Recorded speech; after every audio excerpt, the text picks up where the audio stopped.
In 2015, visually impaired Italian national Mr. Marco Oliveri successfully completed the Trek of Annapurna circuit. The trek was organized by Four Seasons Travel and Tours.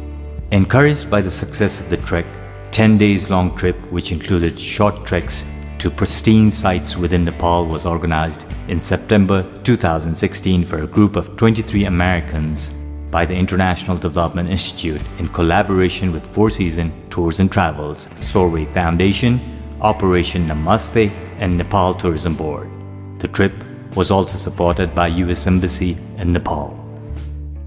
We had basically three major missions. So one mission was to make tourism accessible, and second mission was to see what can we do to start some mobility resource center, or collaborating with Nepal's agency, Nepal's hospitals, Nepal's medical or healthcare industries, and see how we can bring some modern technology to help them out.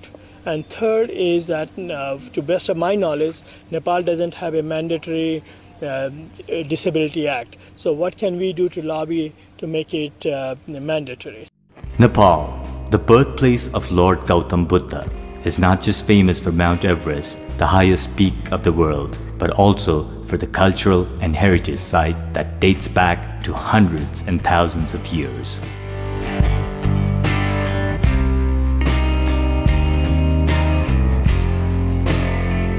With 8 out of 10 tallest mountains in the world, Nepal is still unknown to many travel and nature enthusiasts who would love to experience a small country somewhere lost between the global superpowers, China and India. Nepal is also termed as the mystic and virgin land, the Shangri-La. It was a brainchild of one of our associates from Operation Namaste, who himself is an amputee, and also we were assisted in the US in fundraising by Survey Foundation, who is headed by former US Ambassador to Nepal, Scott Delacy. According to a survey, 13% of the American population are disabled, and like every other human being, they also have a dream to travel across the world. In fact, millions of dollars are spent by the Americans annually to travel and visit different destinations across the world.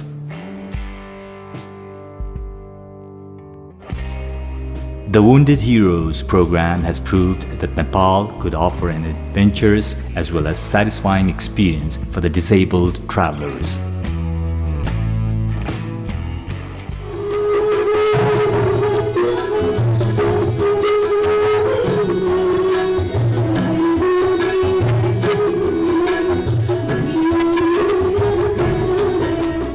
The program, Wounded Heroes, was able to garner a lifetime experience for the 23 young Americans, some of who had suffered with spinal cord injury, amputee prosthetic, and PTSD.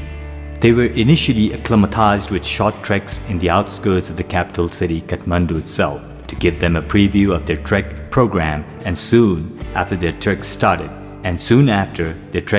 from a beautiful hilly city called Pokhara to a place called Punhil. This has been great experience, something that I never thought in my life I will be able to do it, but with God's blessing and the right people in our team.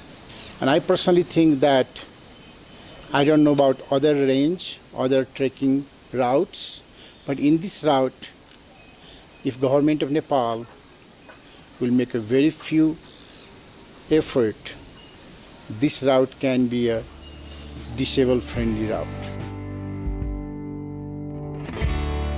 I was never an athlete before I lost my leg, before my amputation.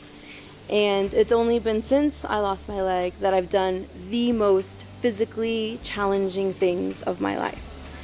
Like I said, to include surfing, scuba diving, triathlon, swimming, now trekking.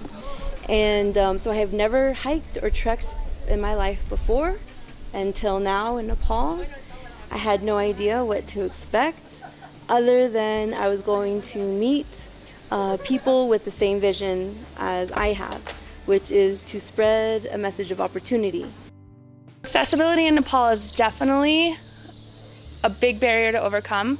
But I think that we can start by having parts of trails, maybe not the whole thing, be a little bit more accessible. So one of the words that I really like to use is empower. Most difficult has to be all the downhill, down steps, and the 20 more minutes that we always had. Going downhill was just a lot harder than uphill because I have a lot less control being above knee amputee. My porter, who was with me the whole time, helped a lot, probably saved my life upwards of 50 times. Well, I do believe that one of the most important factors to making Nepal accessible, and specifically trekking accessible, is information. The trek is the trek. It's what it is because it's difficult. It's something special to do because not everybody does it. Not everybody has the will and the means to do it. So you would be changing it to put in ramps and railings everywhere you went. But that's not to say that it's not accessible to people who simply don't know that they can do it, if only they see somebody doing it first. After my last deployment in the Middle East, I became very ill, was bedridden for 6 months, and it took me a few years to start recovering, and still in that recovery process, but I'm getting stronger every day. Very happy to be part of this trek through Nepal and to experience your culture and country.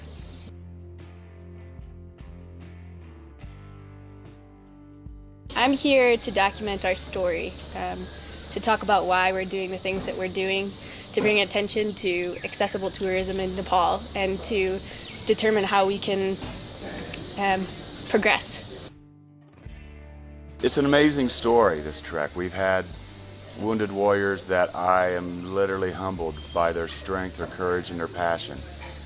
I think what they've done here is unlike what's been done, and I think the stories that will be written to include this film will inspire a lot of people. Nepal is a beautiful country, and they're a gentle, kind, wonderful people, and they deserve our help.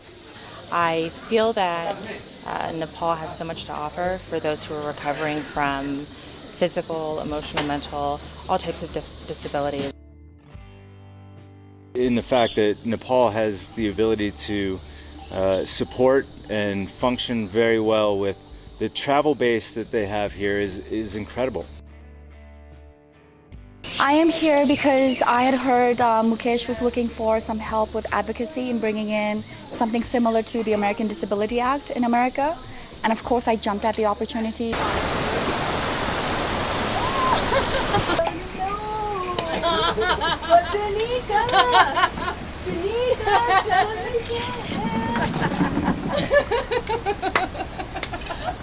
Sure. We had the opportunity to join the trip, my husband, Jonathan, and myself, and also to provide some of the gear for the team, included some of the backpacks.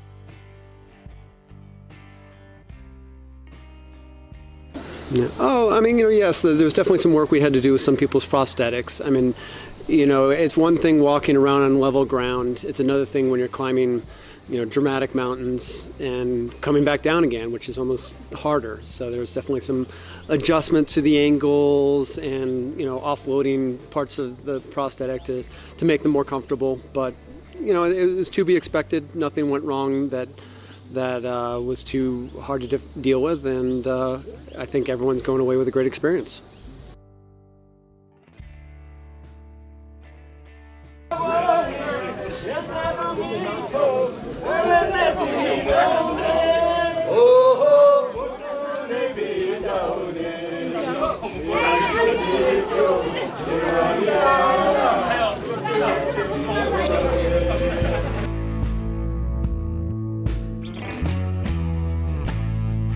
It was a daunting task, first of all, to put this idea together. But based on our initiative at Four Seasons, as we are determined to take inclusive tourism or accessible tourism as a reality, Nepal is known for adventure tourism. So people, even elderly people or people with disabilities, would think Nepal is not for them. And this segment of tourism for people with disabilities. When we promote this, be it for wheelchair bound or amputees or visually impaired, it gives out a very strong message that Nepal can be visited by all, or people with disabilities as well. Nepal government, of course, need to step up, or Nepal Tourism Board have to step up and do something for the inclusive tourism.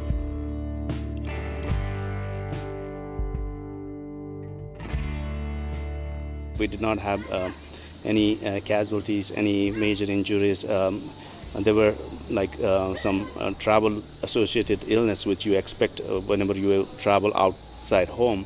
We did not have any injuries, and we were kind of prepared to deal with basic resuscitation as well as, if needed, medical evacuation.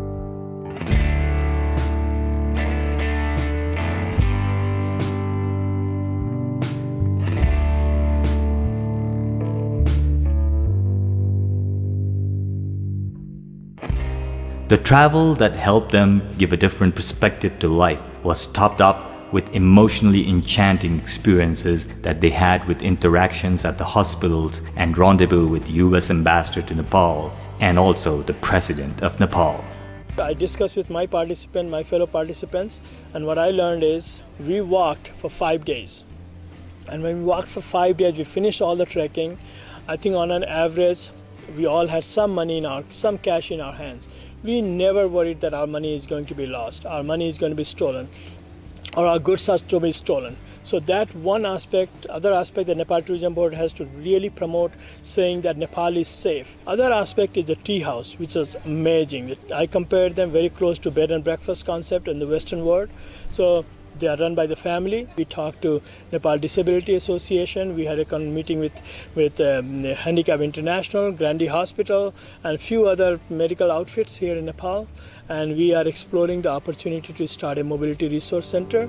St. Augustine once said, "The world is a book and those who do not travel read only a page." Nepal is a page that one must read at least once in a lifetime.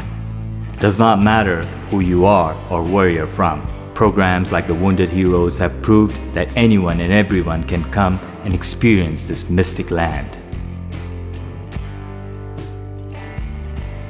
All it takes is not your physical abilities, but the inner will and the desire to explore and discover what the world has to offer, what the land of the highest peak in the world, Nepal, has to offer.